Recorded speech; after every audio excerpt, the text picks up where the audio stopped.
Good morning, good afternoon, good evening. मैं अभिषेक Garg eminent institute के platform पर आपका स्वागत करता हूं।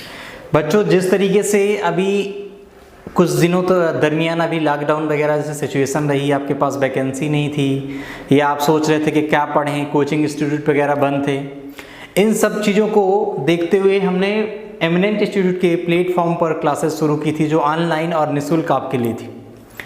अब तक अगर आप पिछली कुछ सीरीज़ देख पाएंगे तो इसमें हमारे जो भी एक्सपर्टीज़ थे उन्होंने आपको रीजनिंग के अलावा सारे सब्जेक्ट के साथ डील किया, चाहे वो आपकी बायो हो रही हो, चाहे आपकी हिस्ट्री हो रही हो, चाहे आपकी ज्योग्राफी हो रही हो और आपके करंट अफेयर वगैरह के जो इशू हों। ठीक है, तो आप सब उन सब चीज़ों से अब तक रूबरू हो चुके होंगे।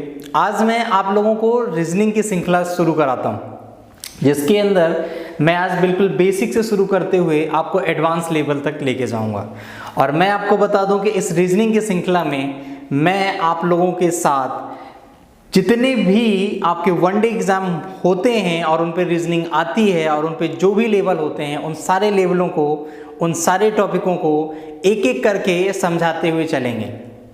ठीक है, देखिए कुछ चीज़ें मैं आपसे बता दूं, चूंकि ये क्या है, ऑफलाइन क्लासेस नहीं है, ये ऑनलाइन क्लासेस हैं। तो आपको अगर कोई चीज़ समझ में नहीं आती या हो सकता है मैं थोड़ा फास्ट बोल रहा हूँ तो आपके पास ऑप्शन है, आप इस वीडियो को दोबारा भी देख सकते हैं। ठीक है, ठीक है। तो चलिए पहले हम बात कर लेते हैं सिलेबस की, क्योंकि जैसे ही स्टूडेंट के पास सिलेबस आता है तो उनके चेहरे पे मुस्कान आ जाती है। ठीक है, तो पहले हम आज एक एक करके पहले सिलेबस डिस्कस कर लें और फिर शुरू करते हैं। रेडी? चलिए आइए। सबसे पहले जब हम रीजनिंग की बात करें तो सबसे पहले देखिए मैं बात करता हूँ, स्टार्ट जो हम करेंगे वो क्लॉक की। क्लॉक से थोड़ा बहुत जो आप लोग रूबरू भी होंगे, है ना, आप लोग हर एक के घर में, आपके हाथ में, आपके मोबाइल में हर एक जगह क्लॉक अवेलेबल होती है, वही क्लॉक हम देखेंगे और साथ ही साथ हमें समझने की कोशिश करेंगे कि क्लॉक जो होती है, किसी की भी क्लॉक हो, कहीं की भी क्लॉक हो, एक ही समय कैसे दिखाती है, उसके बेसिक को समझेंगे। और साथ ही साथ हम क्या कर रहे होंगे कि आपके एग्जाम पे किस लेवल के पेपर में क्वेश्चन बनते हैं हम उन पे भी डिस्कस करेंगे। ठीक है, जैसे हम बात करें कि आपका कांस्टेबल का हो गया, अभी हो सकता है पटवारी की वैकेंसी आए उसका हो गया, आप लोग रेलवे का एग्जामिनेशन जो होना है, फिर एसएससी का एग्जामिनेशन होना है, यानी किसी भी एग्ज़ाम की मैं बात करूं तो उसमें हम डिस्कस कर रहे होंगे कि क्लॉक के किस तरीके से आपसे पूछे जाते हैं। और क्लॉक आपका जो एक टॉपिक है वो बड़ा ही इंपॉर्टेंट टॉपिक होता है, क्योंकि हर एक एग्ज़ाम पे इससे क्वेश्चन पूछे जाते हैं। इसी तरीके से हम बात करते हैं अपना जो दूसरा टॉपिक है जिसको हम डिस्कस करेंगे या जिस चीज़ों को हम पढ़ेंगे वो है हमारा कैलेंडर। कैलेंडर में भी सेम इसी तरीके से चीज़ें प्रीवियस ईयर के क्वेश्चन को उठाते हुए, देखते हुए कि किस तरीके से आपके पेपर में पूछे गए हैं क्वेश्चन, क्या बेसिक लेवल होता है, फिर उसके बाद क्या मॉडरेट लेवल होता है, फिर किस तरीके से और क्या किस तरीके से एग्ज़ाम में जो क्वेश्चन नहीं भी आए पर इनसे पूछे जा सकते हैं यानी बनते हैं, उन सारी चीज़ों पे हम एक एक करके डिस्कस करेंगे। ठीक है, इसके बाद एक अगला जो हमारा टॉपिक है वो है डाइस, जिसको हम बोलते हैं पासा। आप सब जानते होंगे कि जो डाइस है हर एक एग्जाम में इससे क्वेश्चन आते ही आते हैं। इसके बाद अगला जो हमारा ब्लड रिलेशन यानी रक्त संबंध, ये बड़ा इंपॉर्टेंट टॉपिक है, 2 से 3 क्वेश्चन आपको मिलते हैं। इसके बाद अपना है डायरेक्शन एंड डिस्टेंस यानी दिशा और दूरी। फिर हम बात करेंगे रैंकिंग, सिटिंग अरेंजमेंट यानी कि बैठक व्यवस्था। अब जब हम रैंकिंग और सिटिंग अरेंजमेंट की बात करेंगे, चूंकि मैं यहाँ पे थोड़ी सी आपको चीज़ें बता दें कि जो हम अगर ये रीजनिंग स्पेशल क्लास की बात कर रहे हैं या हम बैंक लेवल तक की भी चीज़ों को डिस्कस करेंगे, पर जिन लोगों को बैंक का एग्जामिनेशन नहीं देना है, केवल रीजनिंग जो आपके वनडे एग्जामिनेशन है उनके लिए प्रिपेयर करेंगे, वो रैंकिंग और सिटिंग अरेंजमेंट भी यहाँ पढ़ेंगे। पर यही रैंकिंग और सिटिंग अरेंजमेंट जो मैं बात कर रहा हूँ, जब मैं बैंकिंग की बात करूँगा तो बैंकिंग में जो पजल आती है उसके लिए क्या होता है, बेस होता है। तो वो स्टूडेंट जिनको आगे चल के बैंकिंग के लिए भी देना है, रीजनिंग पढ़नी है, वो बड़े गौर से चीज़ों को समझें, क्योंकि ranking, sitting arrangement, direction and distance and blood relation, ये 4 टॉपिक कंबाइन होके वहाँ पे आगे क्या होंगे, पजल के लिए बन रहे होंगे। ठीक है, चलिए फिर हमारा जो अगला टॉपिक है वो हम बात करेंगे सिलॉजिज्म यानी न्याय निगमन की। सिलॉजिज्म एक ऐसा टॉपिक है, आज के किसी भी एग्जाम पे आप अगर दें तो 2 क्वेश्चन से लेके आपके 10 क्वेश्चन 12 क्वेश्चन तक पूछे जाते हैं। बैंकिंग की मैं बात कर रहा हूँ जिसमें सिलॉज में से काफ़ी क्वेश्चन पूछे जाते हैं, तो रेलवे या और जो व्यापम के एग्ज़ाम में बात करूं या एसआई के एग्ज़ाम बात करूं तो उसमें 2 से 3 क्वेश्चन पूछे जाते हैं।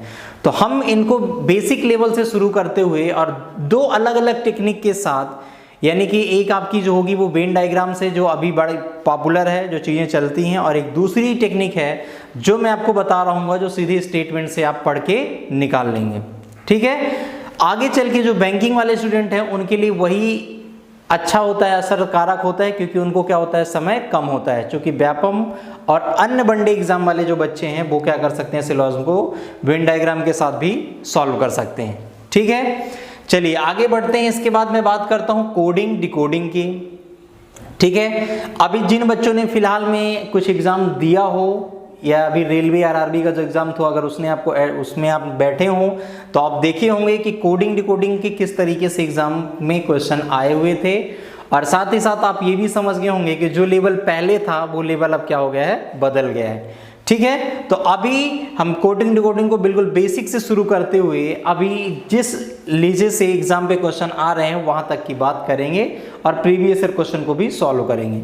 ठीक है, इसी तरीके से युग्म गठन पेयर फॉर्मेशन का जो क्वेश्चन है ये आपके एग्जाम पे व्यापम पे या रेलवे में आप देखें तो काफ़ी पूछा जाता है। लेटर सीरीज है, लेटर सीरीज के आपको 1 या 2 क्वेश्चन जरूर मिलते हैं। नंबर सीरीज हो गई, यानी लेटर सीरीज और नंबर सीरीज, ये अगर मैं बात करूं इन दोनों टॉपिक की तो इन दोनों टॉपिक में से कम एक टॉपिक से तो एक क्वेश्चन मिलता ही मिलता है।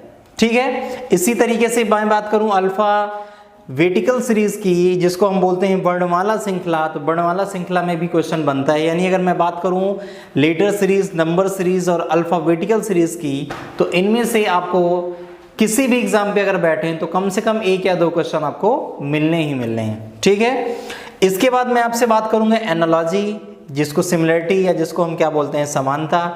आज के टाइम पे अगर हम देखें, आज से 4 या 5 साल पहले जाएं तो हम देखें कि एनालॉजी के क्वेश्चन बनते नहीं थे, एग्जाम पे पूछे नहीं जाते थे, या जो पूछे भी जाते थे तो वो बड़े ही आसान तरीके से पूछे जाते थे। पर आज के टाइम की अगर मैं बात करूं तो जो भी आपको क्वेश्चन पूछे जाते हैं वो थोड़ी सी क्या हो गए, उनकी इन्होंने डिफिकल्टीज लेवल को बढ़ा दिया है। तो हम बेसिक से शुरू करते हुए उन्होंने क्या बढ़ाया है, किस तरीके से आगे इस समय में क्या हो सकता है, सारी चीज़ों को डिस्कस करेंगे। इसके बाद हम आते हैं काउंटिंग ऑफ फिगर, आकृतियों की गणना। अब मैं बात करूं आकृतियों की गणना यानी काउंटिंग ऑफ फिगर, तो काउंटिंग ऑफ फिगर आपके हर एक एग्जाम में आता ही आता है, चाहे वो रेलवे हो, चाहे वो एसएससी हो। अभी फिलहाल मैं बात करूं एमपीपीएससी का एग्जाम हुआ था, एमपीपीएससी के सी सेट में देखें तो वहां पे भी काउंटिंग ऑफ फिगर के क्वेश्चन आए थे। यानी मैं बोलूं कि जो स्टेट पीसीएस या यूपीएससी की तैयारी करते हैं उनके सी सेट के लिए भी ये बड़ा ही महत्वपूर्ण होने वाला है। ठीक है, तो हम प्रीवियस ईयर के क्वेश्चन को लेते हुए और आगे किस तरीके से आएगा, बेसिक से एडवांस लेवल तक आपको लेके चलेंगे। बड़ा ही इंपॉर्टेंट टॉपिक है काउंटिंग ऑफ फिगर। इसके बाद जो हमारा अगला टॉपिक है वो है हमारा वेन डायग्राम। वेन डायग्राम का भी आप अगर देखें तो व्यापम के आपके जो प्रीवियस ईयर पेपर हुए हैं उसमें काफ़ी सारे क्वेश्चन को पूछा गया है। ठीक है, आपने जो हमने पिछले कुछ टॉपिक डिस्कस किए उनको अपने कागज़ पे, ऐसा मैं सोचता हूँ कि आपने उतार लिया होगा सिलेबस को। आगे कुछ टॉपिक है और उनकी बात करते हैं। तो बट अगला जो हमारा टॉपिक है वो है इनइक्वलिटीज़ यानी असमानताएं। इनइक्वलिटीज़ के टॉपिक की भी अगर मैं बात करूँ तो इससे भी प्रीवियस ईयर एग्जाम में खूब सारे क्वेश्चन पूछे जाते हैं। जिन लोगों को पता होगा वो समझ पा रहे होंगे कि क्या है इनइक्वलिटीज़, क्या है समानताएं। जो बच्चे हमारे बिल्कुल नए हैं वो परेशान नहीं हो, हम धीरे धीरे इन सारे जितने भी टॉपिक हैं आपको भी उस लेवल तक लेके चलेंगे। ठीक है, इसके बाद हमारा अगला जो टॉपिक होगा वो हमारा कोडेड इक्वेशन, यानी कोडेड समीकरण आपको दिया होगा और आप उसको सॉल्व करके उसके आंसर को निकाल रहे होंगे। इसके बाद हमारा है ऑड वन आउट, यानी कि इनमें से कौन भिन्न है। आप इस तरीके से जो हमारे क्वेश्चन आते हैं उनको हम सॉल्व करेंगे। इसके बाद अगले जो हमारे ये जो 3 टॉपिक होने वाले हैं, मैं बात करूं आपसे, ये पूरे के पूरे जो हमारे टॉपिक हैं ये बड़े ही इंपॉर्टेंट टॉपिक हैं। क्योंकि पहले क्या होता था, ये कुछ ही एग्जाम तक सीमित हुआ करते थे, पर अभी अगर आप देखें पिछले 1 या 2 साल या 1.5 साल में जितने भी एग्जाम हुए हैं, आप चाहे मैं यूपीएससी की बात करूं, एमपीपीएससी की बात करूं, या किसी भी स्टेट पीसीएस की बात करूं, या मैं जितने भी रेलवे की बात करूं, या आपके और भी जो वन डे एग्जामिनेशन होते हैं, अभी ईपीएफओ का आपका जो पेपर वगैरह था इसमें रीजनिंग के क्वेश्चन पूछी जाती है, नेट वगैरह के भी कुछ आप जो लोग एग्जाम देते हैं प्रिपेयर करते हैं, यानी किसी भी एग्जाम पे, तो ये जो कुछ टॉपिक हैं, स्टेटमेंट एंड आर्गूमेंट यानी कथन और तर्क, स्टेटमेंट एजम्पशन कथन और पूर्व धारणा, स्टेटमेंट एंड कंक्लूजन यानी कथन और निष्कर्ष, कॉजेज ऑफ एक्शन यानी कार्रवाई, कॉजेज ऑफ इफेक्ट यानी कारण और परिणाम, ये सारे ऐसे के ऐसे टॉपिक हैं कि इनसे खूब सारे क्वेश्चन पूछे गए हैं और सभी का जो लेवल मैं बात करूं, लेवल भी काफ़ी अच्छे रहे हैं। नो डाउट बच्चे, आप लोगों को ये जब आप पढ़ते हैं तो कंफ्यूज करता है, समझ में नहीं आता कि हमको किस तरीके से सॉल्व करना है, हम इस पे क्या टेक्निक इस्तेमाल करें, तो उन सारी चीज़ों पे हम डिस्कस करेंगे और आपको जीरो से लेकर के हीरो तक लेके जाएंगे। ठीक है, चलिए अगले हमारे जो टॉपिक हैं वो है डेटा सफिशिएंसी, आंकड़े अपर्याप्तता, ये भी काफ़ी इंपॉर्टेंट टॉपिक है। मैट्रिक्स की बात करूँ तो एसएससी के स्पेशली जो सीजीएल होता है या सीएचएसएल की बात करें, एक क्वेश्चन आपका आना ही आना होता है। ठीक है, तो ये हमारे हो गए। अब मैं बात करते हैं आगे बढ़ते हुए पेपर कटिंग एंड फोल्डिंग की, यानी कागज़ को मोड़ना और कागज़ को काटना। आपको पता है ये भी अगर आप देखेंगे, ये टॉपिक भी कई बार क्वेश्चन पेपर में आपको मिलेगा और बड़ा ही इम्पोर्टेंट टॉपिक है। ठीक है, इसके बाद आप बात करेंगे हम इमेजेस की, तो इमेज यानी कि छवि की, तो छवि जो हमारी दो प्रकार की होती है, एक होती है वाटर इमेज और दूसरी होती है मिरर इमेज यानी दर्पण छवि, और एक होती है जल प्रतिबिंब जिसको हम क्षैतिज छवि भी बोलते हैं। इसके क्वेश्चन को हम कैसे सॉल्व करते हैं, इनके पीछे का क्या कॉन्सेप्ट होता है, इन सारी चीज़ों को हम डिस्कस करेंगे। इसके बाद मैं हम बात करता हूँ एम्बेडेड ऑफ फिगर्स यानी छिपी हुई आकृति का पता लगाना। इसके बाद होगा कंप्लीशन ऑफ फिगर यानी आकृतियों को पूरा करना। इसके बाद जो हमारा होगा वो होगा ग्रुपिंग ऑफ आइडेंटिकल फिगर्स यानी एक जैसी आकृतियों का समूह, इनमें से कौन सी आकृति एक जैसी है, कौन सी छिपी है, ऐसे सारे जो क्वेश्चन आते हैं। फिर मैं बात करूंगा क्लासिफिकेशन यानी आकृतियों में भिन्नता की, कि कौन सा फिगर इनमें से क्या है, भिन्न है। ठीक है, और अगला जो हमारा और लास्ट टॉपिक होगा वो होगा फिगर फॉर्मेशन यानी आकृतियों को जोड़ना। ठीक है, तो ये सारे जो मैंने आपसे बताए ये हमारे टॉपिक हैं, लगभग जो ये हमने आपके सामने 32-35 टॉपिक जो लिखे गए हैं, ये रीजनिंग के सभी ऐसे टॉपिक हैं जिनको हम क्या करेंगे, कवर करेंगे। इन सारी चीज़ों को कवर करने के बाद कुछ ऐसे टॉपिक हैं जो मैंने आपसे अभी तक यहाँ पे डिस्कस नहीं किया हुआ है। क्यों? जैसे मैंने बोला पजल, तो पजल अलग से कुछ नहीं होता।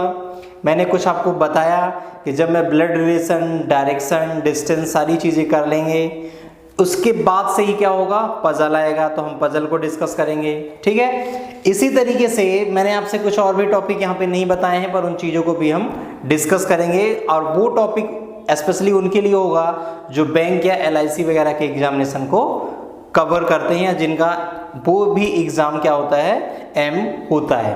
ठीक है, तो ये रही बात टॉपिक की। अब हम टॉपिक मैंने आपसे डिस्कस कर दिया, अब हम क्या करते हैं, रीजनिंग के टॉपिक को उठाते हैं और एक एक करके चीज़ों को समझना शुरू करते हैं। ठीक है, चलिए, तो ये रहा हमारा आपसे एक रूबरू हम हुए आपसे, ताकि हम आपको सिलेबस के बारे में बता सकें, एक छोटी सी आपके बीच और हमारे बीच एक वार्तालाप हो सके, आप समझ सकें। और अगर आपको हमारा ये जो मैंने आपको स्टेटमेंट सारी चीज़ें जो आपके सामने दी हैं, अगर हमारी कोई वॉइस में या बोलने में कोई दिक्कत है, कुछ भी, तो आप हमें कमेंट से बता सकते हैं अगले वीडियो में, ताकि उसको हम और इम्प्रूव करें। ठीक है, और अपने दोस्तों तक ज़्यादा से ज़्यादा शेयर कर सकते हैं, क्योंकि ये रीजनिंग की श्रृंखला मैंने बताया, अगर आप एक क्लास भी मिस नहीं करते हैं तो आप समझ लो कि रीजनिंग ख़त्म होते होते आप खड़े होकर दूसरों को क्या कर रहे होंगे, पढ़ा रहे होंगे। ठीक है, चलिए, तो आप इसको देखिए, दूसरों को भी बताइए, और अगर पसंद आता है तो लाइक ज़रूर करें।